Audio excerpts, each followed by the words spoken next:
Missile बाकी मैदान आप है। पवन राजा के बजा दे कोई बाजा, ऐसा कोनो माई के लाल पैदा ना है।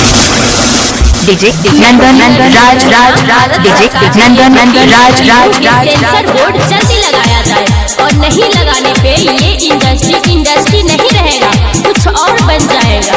क्योंकि जो बनने आता है वही गाता है और गाता नहीं नाम तोड़ के गा देता है। सेंसर बोर्ड अब जल्दी लगाई,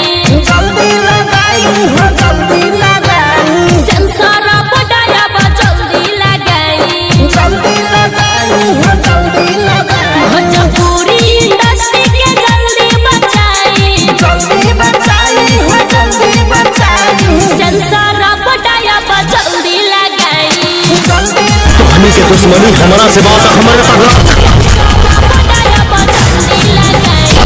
जोश में रिश्ता के पवित्रता के भंग करने की कोशिश मत करो, नहीं तो कहीं हमारा सटा गई ना।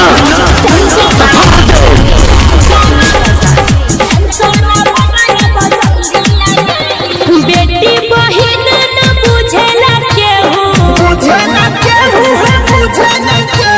बात पर जल्दी से एक्शन लेहू।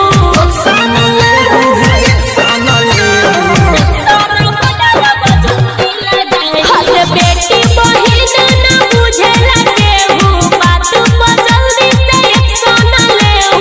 गाँव समाज के इज्जत बचाई,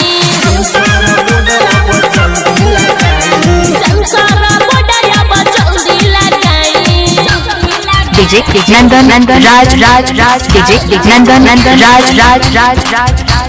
म्यूजिक बाय डीजे उमेश शुक्रिया बाजार। अभी के लोग ना मेहनत करेला, गाली दे दे के आगे बढ़ेला।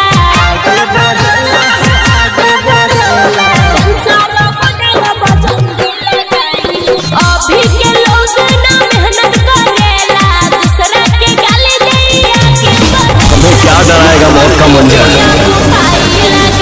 रूह कांप उठती है जब हम दहाड़ देते हैं। तेरे जैसे भगवत की क्या होगा, हम खेल खेल में भी शेरों की जबड़े। नंदन राज डीजे नंदन राज